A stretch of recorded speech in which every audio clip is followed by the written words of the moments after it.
Muy buenas tardes, ¿cómo están? El Señor les bendiga a todos, bienvenidos cada persona que está por acá en este lugar, todos, absolutamente todos sean bienvenidos. Nuestra oración, como siempre, es que esta palabra pueda llegar a su corazón, pueda levantar su vida, que esta palabra realmente nos pueda revelar aún más lo que el eterno Dios nos ha venido revelando, que es a su Hijo amado. Básicamente es a su Hijo amado, y aún dice la Biblia que conociendo a su Hijo amado nosotros podemos tener revelación de quién es el Padre, y cuando conocemos quién es el Padre, dice el mismo Mesías que en eso consiste entonces la vida eterna.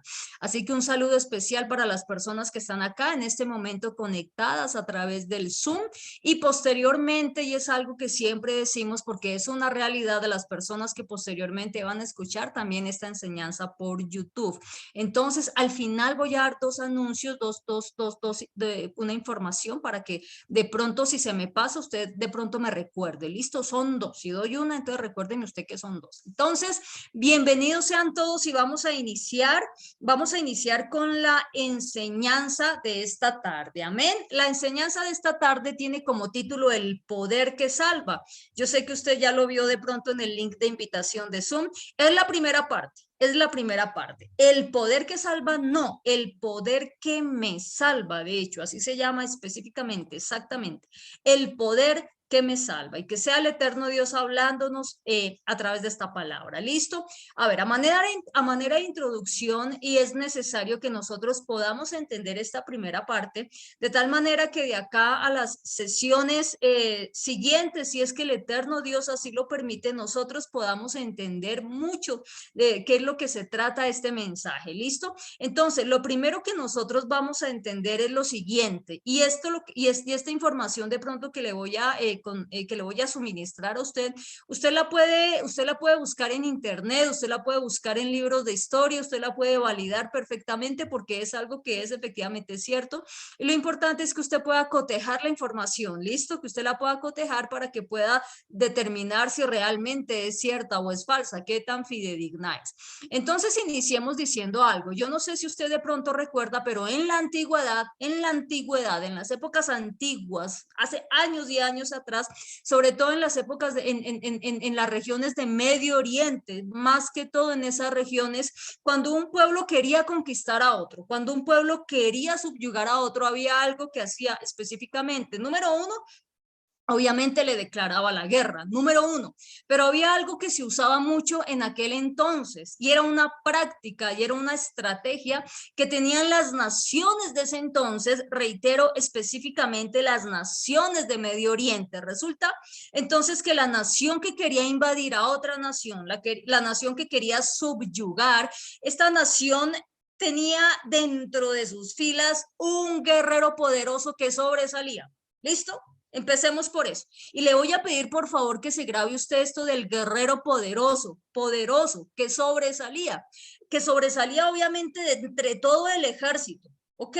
Y este guerrero, ¿qué hacía? Este guerrero daba un paso, comenzaba a caminar y comenzaba a gritar, básicamente a dar voces, retando al ejército que él quería conquistar, al ejército o al pueblo, a la nación que quería conquistar, a la nación que quería invadir, a la nación que quería subyugar, y lo estaba retando para que el guerrero sobresaliente de ese territorio, de esa nación, saliera y se enfrentaran y lucharan entre los dos. Entonces, ¿en qué consistía esto? Salían y se enfrentaban cruelmente, porque básicamente eran esas luchas y esas peleas totalmente sanguinarias.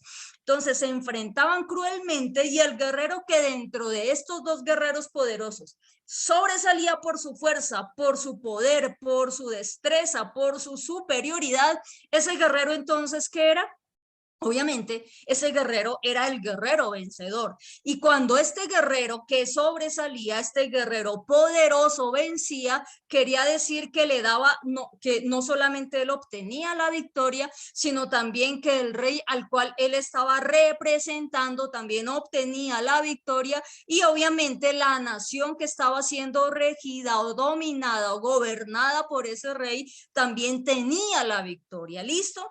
Entonces ese guerrero poderoso, ese vencedor, ¿qué iba a pasar? Iba a subyugar a los demás enemigos. Usted puede encontrar la información, o mejor, usted puede encontrar la evidencia en libros de historia, también puede ir a la internet, pero por favor que sea una página seria.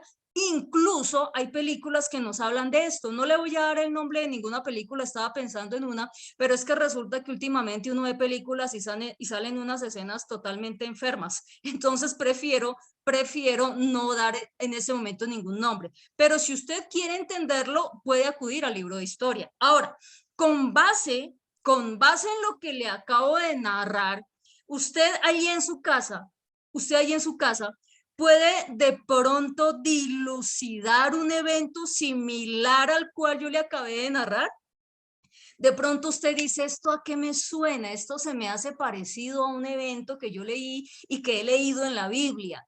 Probablemente a estas alturas usted ya dijo, pues claro, esto fue lo que pasó específicamente en este evento. ¿Cuál evento? Bueno, obviamente usted no puede abrir micrófonos, pero básicamente esto fue lo que pasó en el caso de Goliat. Ahora, no vamos a enseñar específicamente de este pasaje, pero sí necesitamos poder entender qué fue lo que sucedió históricamente, de acuerdo también de las políticas de guerra en este pasaje, para poder entender la serie de mensajes que iniciamos hoy. ¿Listo? Entonces me voy a permitir de pronto tocar un poco este tema de Goliat. Fíjese que qué era lo que estaba pasando. ¿Quiénes estaban desafiando a los israelitas? ¿Quiénes? Los filisteos, ¿se acuerdan? Pasó exactamente lo que le acabo de mencionar, que insisto, usted lo puede verificar en la historia. Y entonces, ¿quién era ese guerrero poderoso? Goliat. Goliat representaba que la fuerza, ¿cierto? Goliat representaba el poder de guerra que tenían en ese momento los filisteos. Y fíjese que él daba voces para justamente hacer lo que le acabo de narrar. Y lo más triste es que la Biblia enseña que ninguna persona se atrevió a enfrentarlo. Yo le pido por favor que miremos un poquito esto. No vamos a mirar todo el capítulo. Vamos a mirar algunos versículos, insisto, para entenderlo mejor. Pero acompáñeme por favor al primer libro de Samuel, capítulo 17.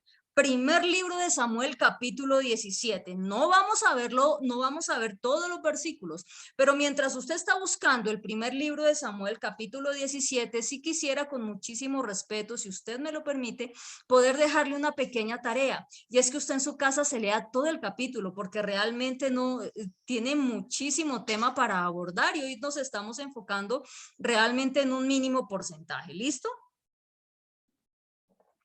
Primer libro de Samuel, capítulo 17. Mire, vamos a leer justo en la porción en donde comienza ese desafío, en donde ese guerrero sobresaliente sale y comienza a desafiar. Mire, por ejemplo, el versículo 8. Miremos el versículo 8. Está hablando, versículos anteriores está haciendo una descripción de este hombre, Goliat.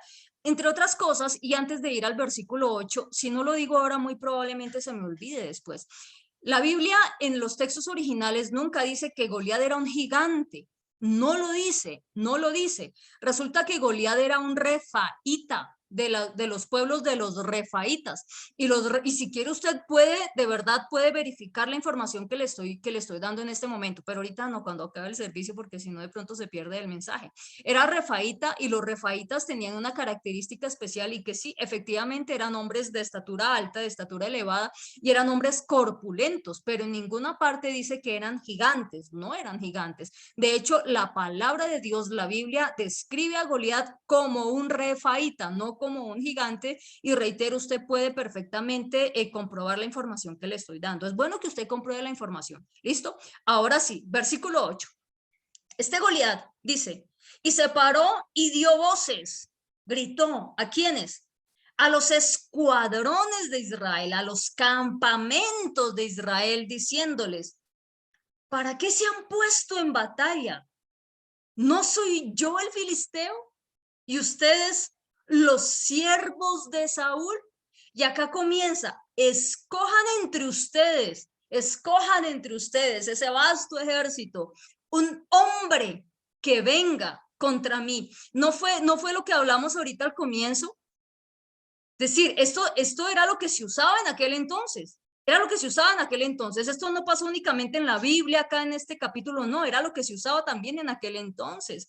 Entonces lo que está diciendo Goliat es, escojan un guerrero poderoso, un guerrero así como yo, poderoso, a ver si es que me da la talla, a ver si es que me va a ganar, un guerrero poderoso que sobresalga entre ustedes. Y probablemente el pueblo de Israel, o no el pueblo, pero sí el ejército, comenzó a pasar revista y comenzó a mirar para todos lados y ni siquiera Saúl, ni siquiera Saúl. De hecho, el versículo 24, si usted lo tiene allá a su mano, dice lo siguiente: todos los varones de Israel que veían a aquel hombre huían de su presencia y tenían gran temor. Ahora, tenaz esto, fíjese, quiero decirle por favor esto, y es que por lo general todos los ejércitos de los pueblos tenían una persona así como Goliat, justamente para enfrentar a otros Goliats que habían en sus diferentes territorios. Pero Israel aparentemente, y quiero emplear la palabra aparentemente, no lo tenía. Aparentemente no tenía un Gibor, Gibor, y Gibor significa poderoso. De entrada yo creo que es necesario de una vez decirlo porque es que voy a emplear mucho esa palabra, pero después lo vamos a entender muchísimo mejor. Gibor, por eso se dice que el eterno Dios es el Gibor, es el poderoso, ¿ok?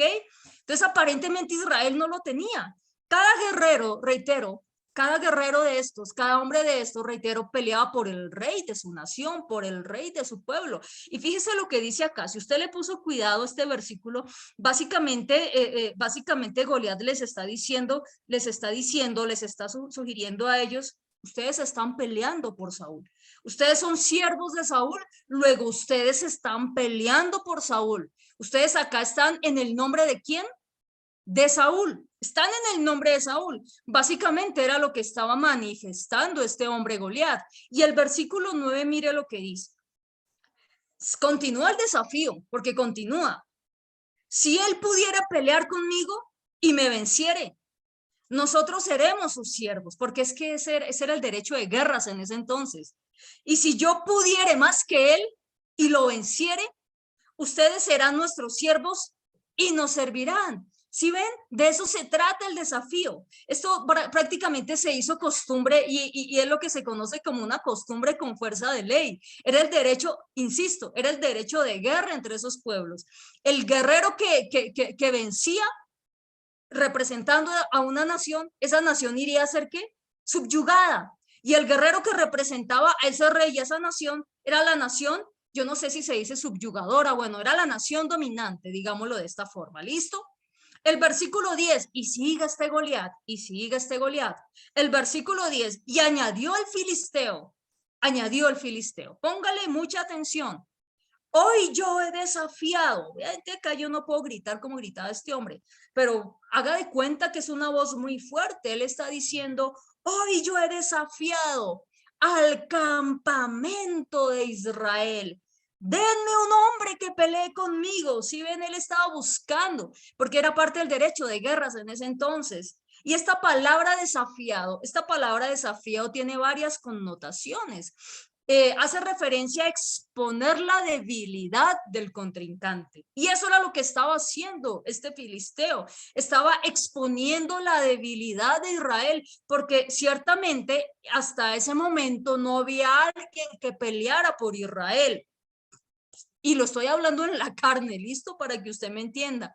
Esta palabra desafiado también tiene que ver con difamar, listo, tiene que ver con agraviar, tiene que ver también con provocar, tiene que ver con angustiar. Y usted haga un paralelo y en este momento puede hacer una reflexión y puede entender que justamente esto es lo que el enemigo constantemente ha querido o quiere hacer con nosotros, sí o no. Y entonces viene el enemigo a poner esto, ese miedo, ese pánico, a injuriarnos, a agraviarnos, a amedrentarnos. Y la pregunta es: ¿quién va a pelear por nosotros? ¿Quién será ese guerrero que pelee por usted, por su casa? ¿Quién será ese Gibor, ese poderoso que pelee por nosotros? ¿Quién será? ¿Quién será? Avancemos, versículo 11. Oyendo Saúl y todo Israel estas palabras del filisteo, se turbaron, dice Reina Valera, y tuvieron gran miedo. La idea no era esa. La idea era que cuando escucharan las palabras de este filisteo, saliera alguno a decir, ¿usted qué le pasa? Venga a ver, acá estoy yo. Pero no, contrario a eso, mire cómo lo describe el versículo. Se turbaron y tuvieron gran miedo, y esta palabra se turbaron tiene que ver con se acobardaron, se amedrentaron, se asustaron. Y hay una connotación de esta palabra turbaron y es que tiene un significado, y es que fueron postrados con violencia. Fueron postrados con violencia. Ahora, estaban temblando como gelatinas desde Saúl en adelante, que esto es impresionante. Y la pregunta que usted se tiene que hacer en este momento, o se puede hacer en este momento, no que se tenga que hacer, sino que se puede hacer en este momento, es miedo. ¿Por qué? ¿Miedo de qué? Pues en primera instancia y en primer lugar porque en su carne, y estoy hablando de en su carne, en términos de carne, ellos no tenían un gibor, ellos no tenían un guerrero poderoso, sobresaliente que los enfrentara. Y en segundo lugar, porque si ellos no atendían a ese desafío, ¿sabe qué iba a suceder? Permítame decirlo en palabras castizas, iba a haber una carnicería grandísima en donde Israel terminaría siendo subyugado por los filisteos, pero no sin violencia, no sin sangre, no sin muerte, no sin tortura y no sin dolor, porque entendamos que estas personas eran sanguinarias. Es más, desde pequeños ellos se formaron para esto. Voy a hacer una comparación que tal vez, no sé, a alguien le parezca que no es propicia, pero quiero hacer esta comparación. Se me viene en este momento a la mente aquellos pobres perritos que usan para las peleas callejeras, aquellos pitbull que a veces los usan y los crían desde pequeños, desde que son cachorros para eso, para ser asesinos, para destripar, para morder, para ir directo a la yugular. Y los enseñan así desde cachorros, desde pequeños, hasta les dan una dieta especial para eso. Les botan gaticos, les botan otros animales para volverlos salvajes. Pues así pasaba con estos guerreros paganos y estos guerreros de Medio Oriente. Desde pequeños los instruían a que fueran prácticamente unos asesinos, unos sanguinarios. ¿Listo? Entonces Israel, ¿qué era lo que estaba necesitando Israel en este momento? Si usted ha estado atento al texto, usted puede ya de pronto lograr inferir qué era lo que estaba necesitando Israel en este momento. ¿Qué estaba necesitando? Israel necesitaba un gibor, un poderoso, un gibor, un guerrero sobresaliente que peleara por ellos, que le dijera a este filisteo un momentico, respete. Ahora, narra la Biblia en este capítulo que esta tortura duró, ¿sabe usted por cuánto tiempo? Esta tortura duró por un término de 40 días. 40 días pasaba esto y en cada uno de esos 40 días el ejército, no estoy hablando del pueblo, no estoy hablando de los ancianos, no estoy hablando de las mujeres, de los niños, no, estoy hablando de los militares de Israel, estoy hablando de los militares, los de la milicia, los que también entrenaban para ser mejores soldados. Por estos 40 días, discúlpeme si anteriormente dije años, no fueron años, fueron días, discúlpeme porque ya no recuerdo qué fue lo que dije. Me pareció que dije años, pero no fueron años, fueron días, reitero. Un lapsus, fueron días. Entonces, durante estos 40 días, reitero, huían, huían, huían como cachorritos delante de este hombre. Hasta que el último día pasa algo verdaderamente especial, amada congregación. Ese último día llega un jovencito de entre 16 a 18 años aproximadamente. Su padre, llamado Isaí, le manda con una razón especial, con una misión específica. Del este pan, estos quesos y esta otra cosa a uno de los oficiales del ejército, pero ese era el pretexto, porque lo que realmente quería Isaí, el padre de este jovencito, era saber cómo estaban los tres hermanos mayores, que también temblaban como gelatina cada vez que salía este filisteo a decir, a ver quién se va a enfrentar conmigo. Y este jovencito se llamaba David, o en hebreo David, era el amado. Y resulta que estaba allí en ese último día y fue tan de buenas que se da cuenta y es testigo presencial cuando sale este filisteo y comienza a hacer el desafío que día tras día venía haciendo. Pronto David mira y se da cuenta, decepcionado, totalmente decepcionado, porque en todo el ejército de Israel no hay absolutamente una sola persona, ni siquiera el rey. No hay absolutamente una persona que pueda ponerle el pecho y pelear contra este poderoso guerrero que sobresalía dentro del ejército de Israel. Es más, se enoja David, el jovencito, se enoja. Y en el versículo 26, mire lo que dice. Fue el único que en 40 días fue capaz de decir esto. Versículo 26 dice, se queda atónito, se queda sorprendido, se queda este hombre decepcionado tal vez y dice, ¿quién es este filisteo incircunciso? ¿A quién está igualado? En términos coloquiales, está igualado. ¿Quién es? Y peor todavía, ¿quién es este filisteo incircunciso? Miren lo que dice David, por Dios santo, jovencito de 16 años, para que provoque a los escuadrones del Dios viviente por 40 días asustados, por 40 días no sabían qué hacer, huían, se escondían como cachorritos asustados. Y viene este hombre, este adolescente, ¿quién es este filisteo incircunciso para que provoque a los escuadrones del Dios viviente? Y note algo importante en esto, por favor. Quiero llamar su atención en este versículo 26. Dese cuenta que en ningún momento David dice para que provoque a los escuadrones del rey Saúl, en ningún momento. Él dice para que provoque, léalo usted, a los escuadrones del Dios viviente. Hasta ahora, en todos estos días, ni una alma había entendido que no se trataba de ellos, que se trataba era del Dios viviente, que se trataba era del eterno Dios. 40 días de tortura y no habían entendido que la cosa no era contra ellos, sino era contra el Gibor, contra el Dios poderoso. ¿Y sabe qué pasa? Cuando David hace esta manifestación, él dice, yo me ofrezco, yo voy porque este incircunciso no puede seguir haciendo esto. Sin embargo, ellos no querían que fuese David. Por supuesto, había juventud e inexperiencia en su contra. Y recuerde usted que se estaba enfrentando contra el guerrero sobresaliente de los filisteos. Se estaba enfrentando contra una persona que había sido formada desde su juventud. Tú no tienes la experiencia. Tú no tienes la experiencia, le decían.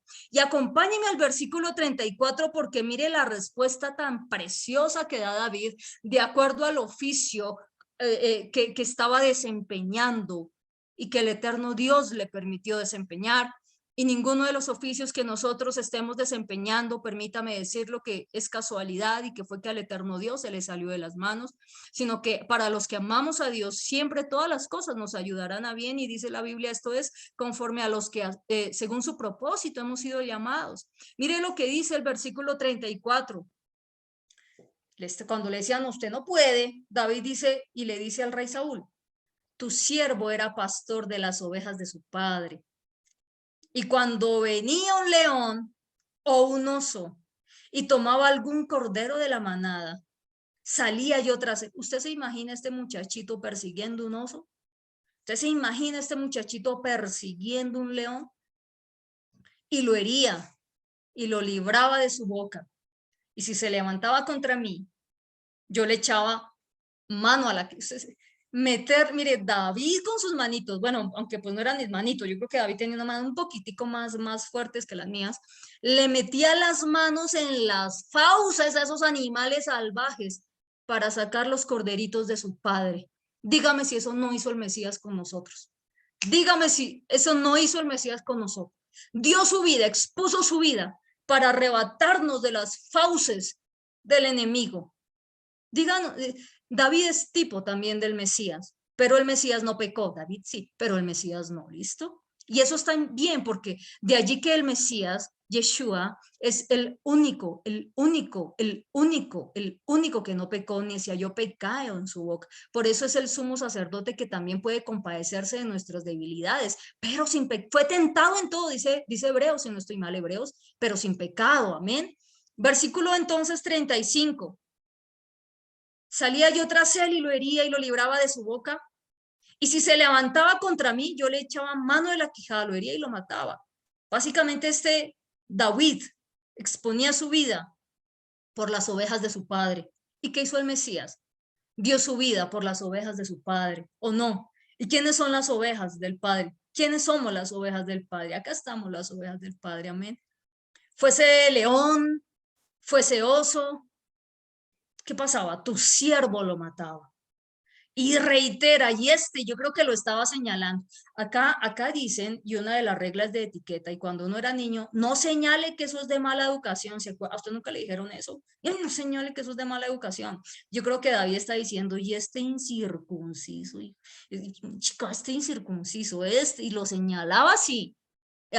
Ahí no leen, eso es de mala educación, circunciso. Aquí lo dice, filisteo incircunciso, será como uno de ellos. Y reitera el versículo, ¿porque a qué? Porque ha provocado al ejército de Saúl. Amén. Pues no, señores. Porque ha provocado al ejército del Dios viviente. El filisteo pensó que se estaba metiendo con Saúl. Pensó que estaba metiendo con Saúl, pero no. ¿Se estaba metiendo con quién? Con el Dios viviente. Este joven pastor de ovejas debió recordarles a esos expertos militares que ese filisteo era desafiando al Dios viviente. Como que, oigan, ustedes despierten. ¿Ustedes de qué bando están? ¿Están del bando del Dios viviente o del bando de quién? ¿Cómo es posible que no entiendan? ¿Cómo es posible que estén asustados? Versículo 37, y añadió David, o sea, por si fuera eso, siguió hablando David, siguió hablando. Yahweh, Yahweh, Yahweh, me ha librado de las garras del león y de las garras del oso. Él también me librará de las manos de este filisteo. Tenaz. 40 días y estos militares diestros en batalla no lo habían entendido. Y este joven entiende que la cuestión no era que se estuvieran metiendo con Saúl, sino que se estaban metiendo con el Dios de Israel. Y comienza a descansar en él. Fíjese lo que es tener celo por su Dios. O sea, si David no amara a Dios, ¿usted cree que le hubiese importado algo?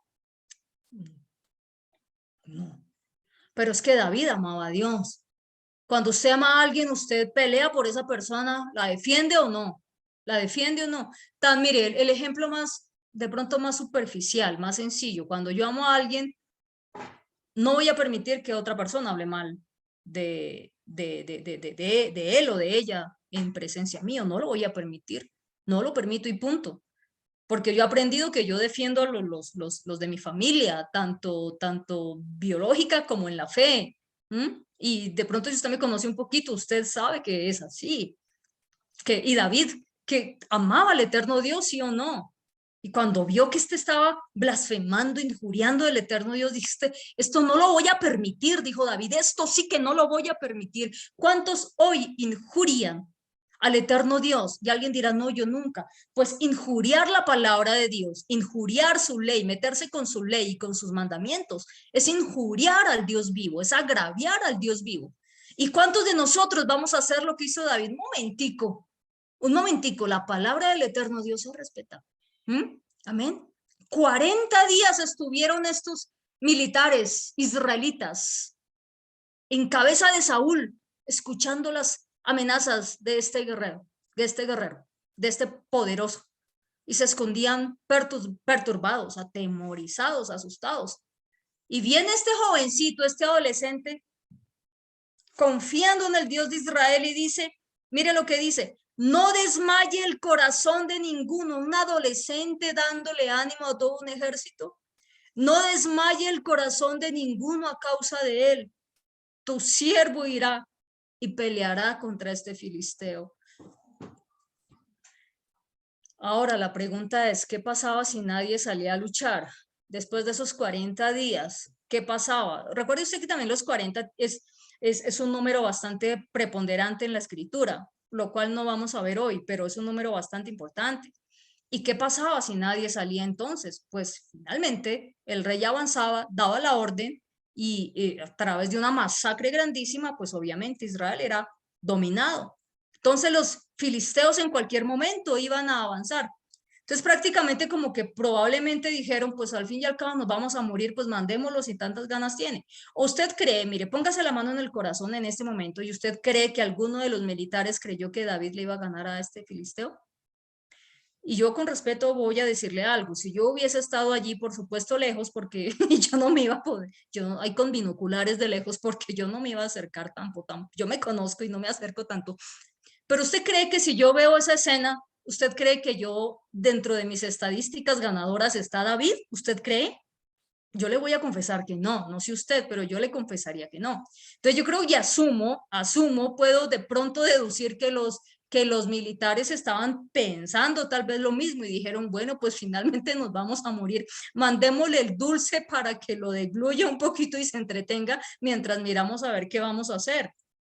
Paso seguido quieren ponerle la armadura de Saúl, ¿usted se acuerda? Pero esa armadura era demasiado grande. Entre otras cosas, por algo que nosotros vimos en sábados anteriores no hace mucho, y era que Saúl era un hombre gigantesco. ¿Se acuerda que nosotros leímos que la Biblia relata que de hombros para arriba era superior a todos los israelitas? Ahora, eso de hombros para arriba era más grande, era mayor, implica que Saúl era un hombre de una estatura altísima, altísima. Entonces, calcule usted cómo era la armadura de ese hombre tan grande y se le iban a poner a este joven adolescente. Obviamente dio el primer paso y casi se va de bruces y David dice, no, yo no puedo con esto, quítenme esta armadura. Pero el eterno Dios, ojo a esto, le da el poder a David para derrotar a ese guerrero. Versículo 45. Ay, yo le puedo pedir un favor a su merced. Sí, en este versículo 45 le puedo pedir un favor. Podemos leer hasta jabalina, sí, y después leemos el resto. No sea malo, leamos hasta jabalina, que es la primera parte del versículo 45, sí. No se adelante, hagamos ese pequeño convenio, no se adelante, vamos hasta el punto y coma tal cual como lo dice el texto. Entonces dijo David al filisteo, tú vienes a mí con espada y lanza para acometer. Ahí está, ahí falta una palabra que es acometer. O sea, ya listo para insertarla, para incrustarla. Vienes contra mí, entonces tú vienes a mí con espada y lanza para acometer y jabalina. Hasta ahí y jabalina. Ahora, siempre me quedó sonando a mí toda la vida el tema de la jabalina. Y le voy a confesar algo, hasta hoy, yo pensé que la jabalina, ustedes sí han visto las jabalinas de los Juegos Olímpicos, yo pensé que era eso y no, no era eso. Puse a buscar y vi las figuras de la jabalina y yo no sé, permítame decirlo, ¿usted se acuerda de un arma de guerra que se llama ballesta? Una ballesta. Hace mucho tiempo, ¿usted se acuerda de una historia de un hombre que como por los lados de Suiza, algo así que se llamaba Guillermo Tell? ¿Mm? Que dice la historia, aunque probablemente eso no pasó porque hay muchas cosas ahí como medio inventadas alrededor de él, que supuestamente tomaron al hijo y le pusieron una manzana en la cabeza y que este hombre, como era, mejor dicho, súper diestro con la ballesta, le tocó apuntar y ¡pum! Cuando la flecha atravesó la ballesta. Básicamente era un arma así, obviamente no tan moderna como, no tan moderna, pues es un arma más o menos para ese entonces, pero más que jabalina, que se tradujo como una jabalina, básicamente era algo así como una ballesta. Es decir, este hombre, Goliat, venía armado hasta los dientes, armado hasta los dientes. Haga de cuenta como un Rambo en esta época. ¿Sí han visto Rambo así con sus balas, con sus que granada que hacen así? Puf. Básicamente era así, o sea, yo no quiero de pronto mostrarlo espectacular ni exagerar para hacer notar algo que de pronto no pasó, pero quiero que por favor podamos hacer la comparación de manera que podamos entender qué era lo que estaba pasando. ¿Listo? Por favor, permítame hacer esas pequeñas comparaciones. Entonces, David, ¿qué comienza a hacer? Mira, comienza a enunciar, a enumerar las armas de guerra que tiene este hombre, con las cuales este hombre filisteo era diestro y era hábil desde pequeño. había sido formado desde pequeño. Escúchelo usted, por favor, antes de que siga leyendo el versículo. Desde pequeño había sido formado en estas armas. Yo creo que los primeros pasos que dio Goliat ya tenía su espadita. Y estos niños eran formados prácticamente desde recién nacidos. ¿Y David qué tenía? Pregunta, ¿David qué tenía? ¿David tenía su espada? ¿David tenía una lanza como la de este, listo para atacar, listo para cometer? ¿David tenía una ballesta o una jabalina, como usted quiera?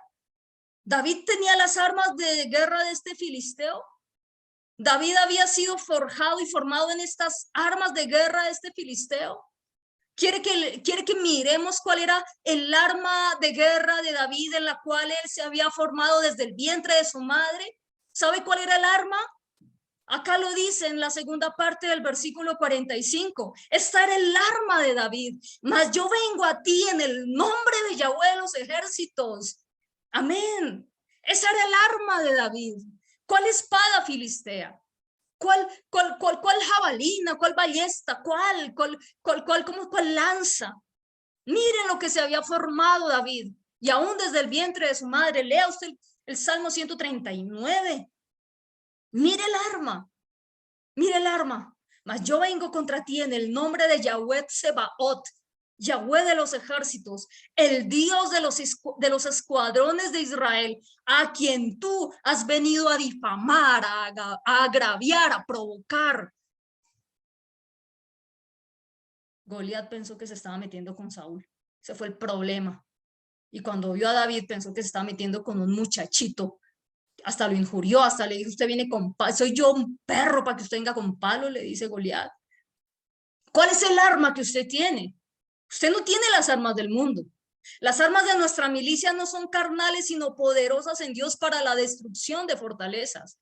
Nosotros no vivimos, nosotros no avanzamos, ni vencemos en nuestro propio nombre, ni con las armas que el mundo usa, sino en el nombre de Yeshua, nuestro amado Mesías. El nombre que es sobre todo nombre, ¿sí o no? ¿Sí o no? Y ese es el poder que salva realmente. Ese es el poder que a mí me da salvación en este tiempo. Amén.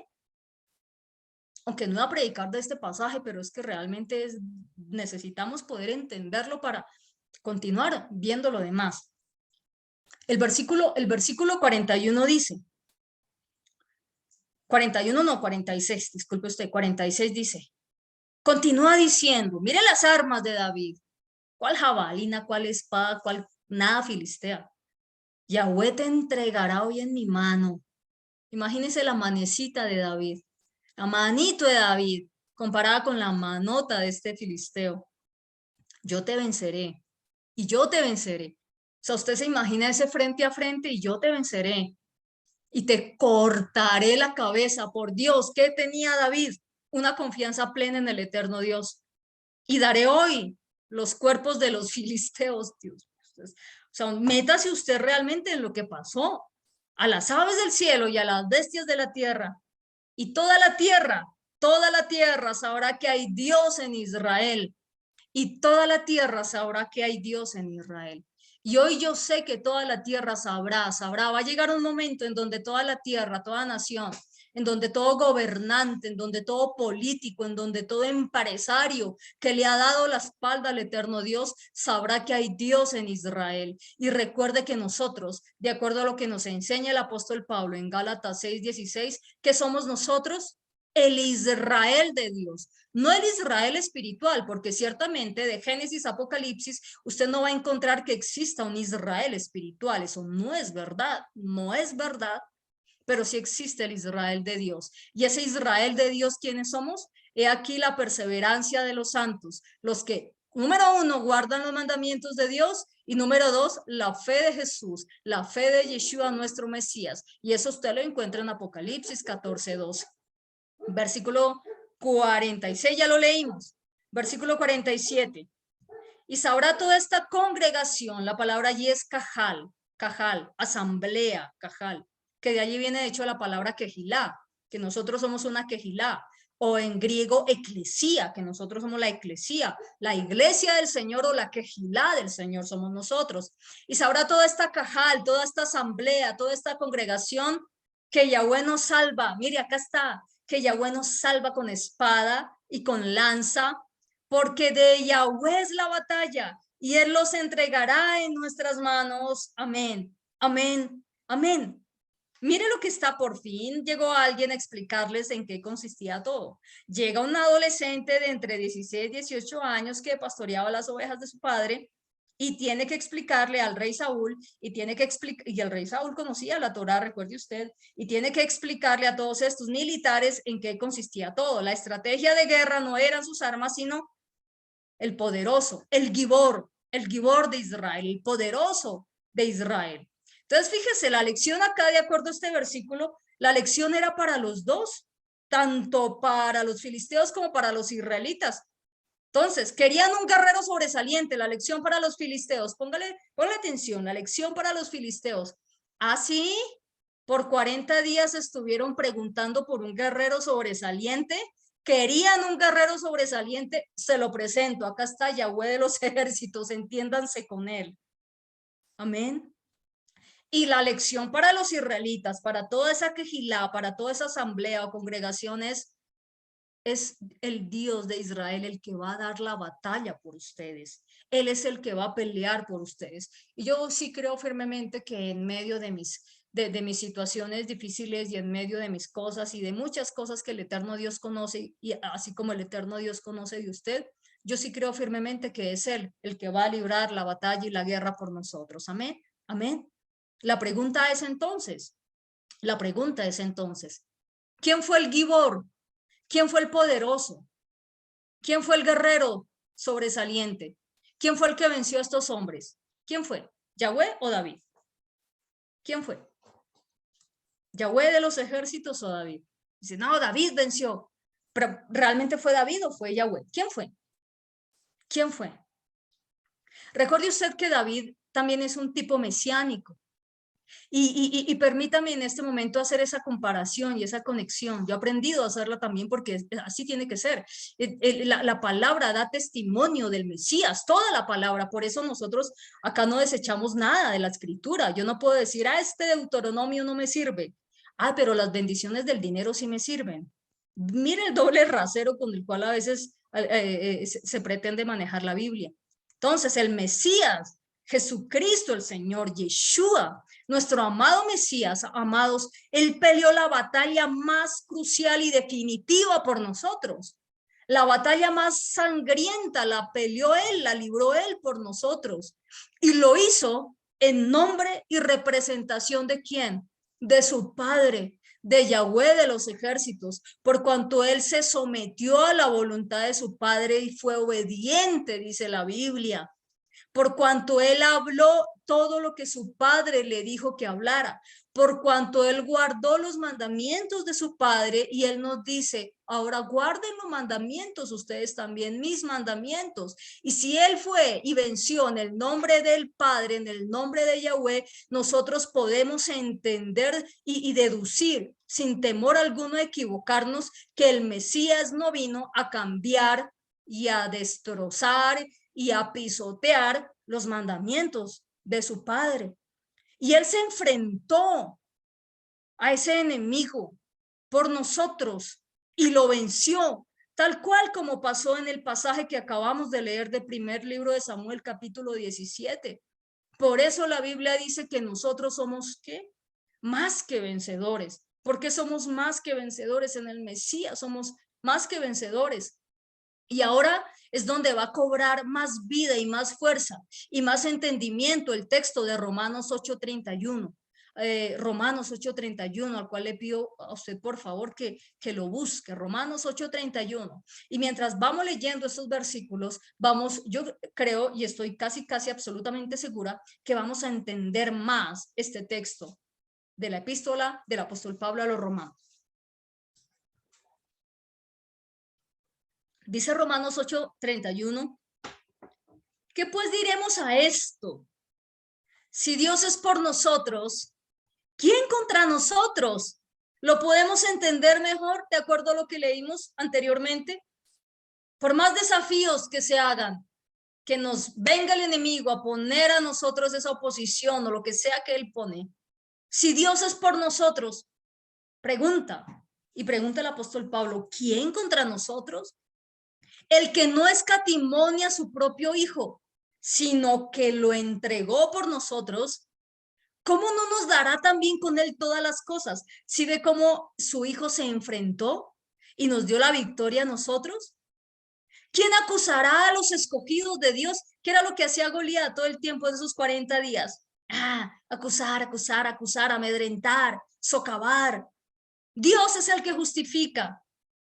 ¿Quién es el que condenará? Versículo 34. El Mesías es el que murió. Más aún, el que también resucitó. Y mire lo que dice, acá está la obra del Mesías. El que además está a la diestra de Dios.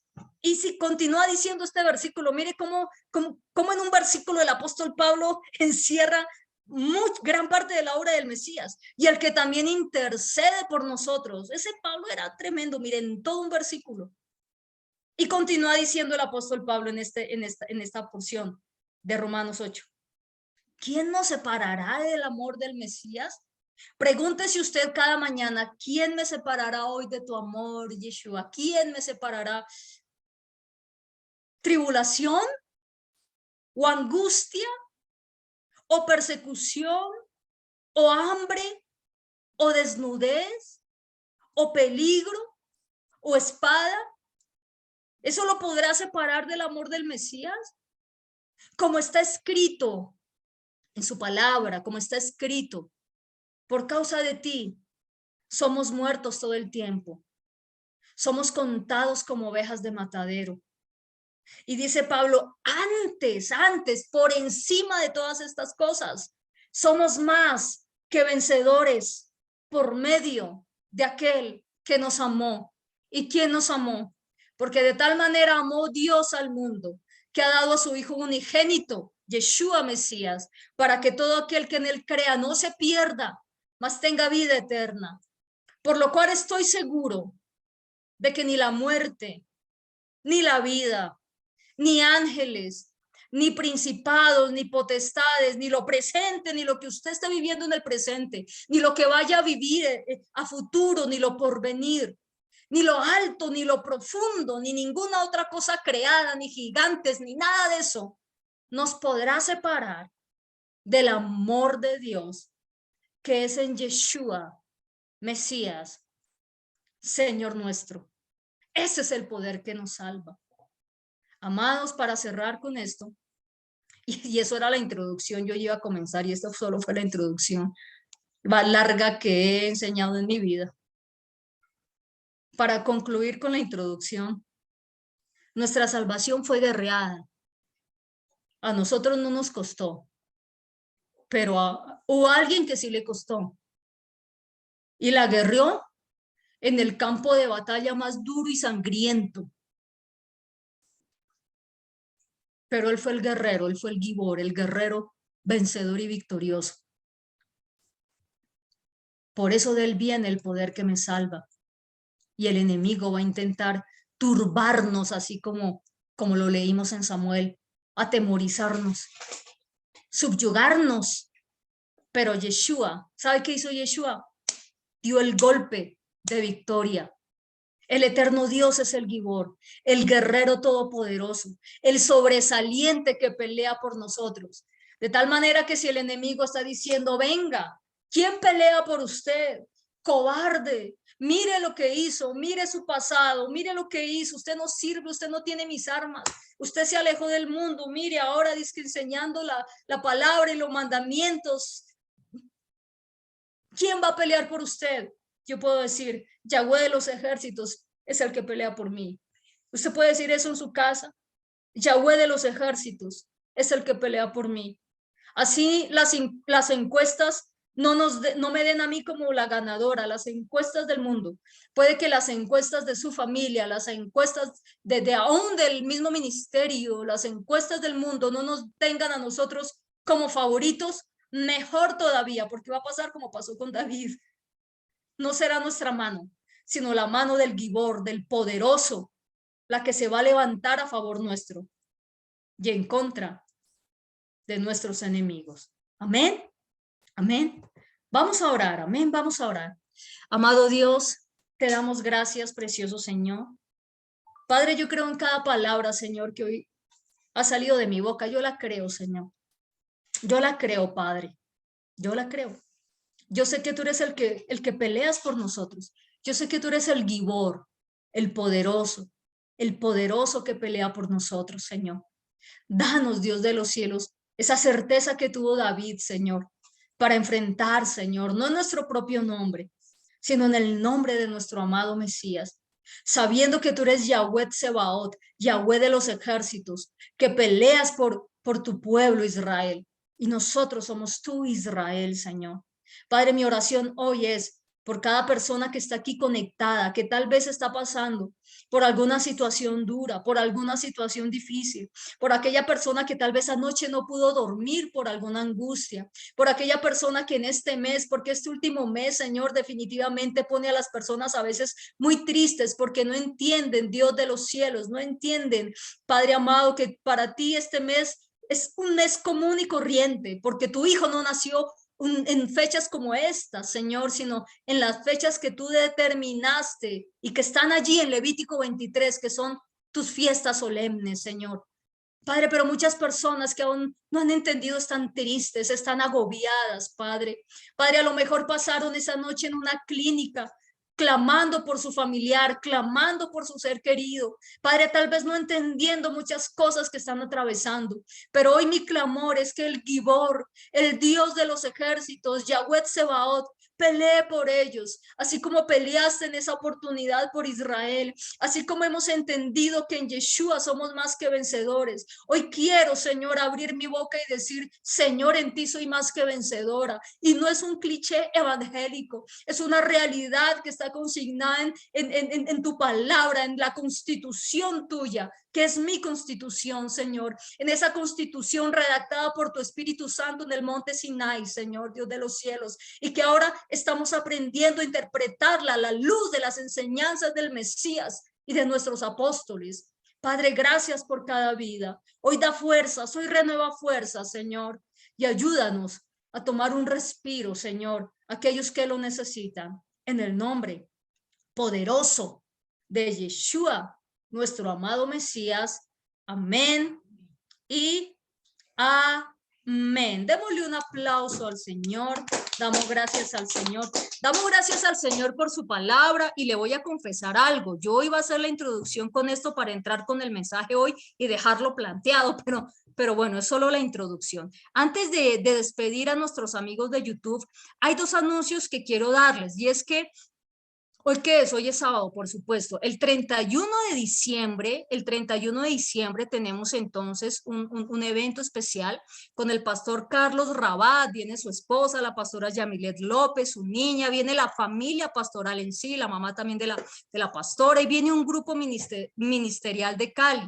Entonces, para invitarlos va a estar predicando, nos va a estar impartiendo la palabra el maestro y el pastor Carlos Rabat. Entonces, para que estemos pendientes, viernes 7 de la noche, sábado 4 de la tarde, espérenme que se me fueron las fechas, y domingo en la mañana, domingo 10 de la mañana aproximadamente.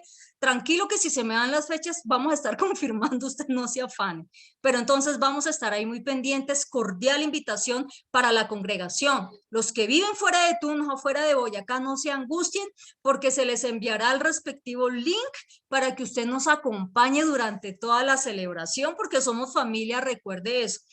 Es más, si usted puede hacer la invitación también, entendemos que no son fechas muy comunes, son fechas atípicas, pero creemos y descansamos que el eterno Dios se va a glorificar. Amén.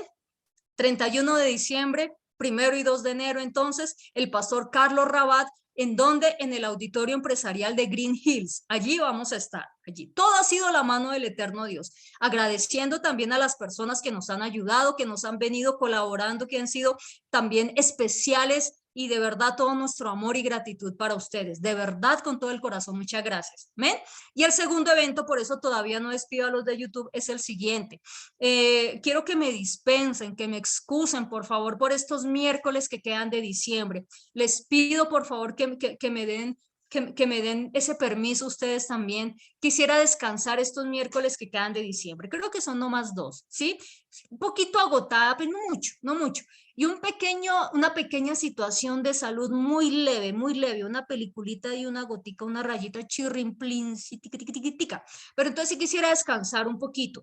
Por supuesto que vamos a seguir enviando las porciones de la escritura semanalmente. La otra semana comenzamos con Éxodo. Entonces vamos a ver cómo hacemos, pero comenzamos con Éxodo. Qué bendición tan grande. Amén. Entonces esos eran los 2 anuncios que quería decirles.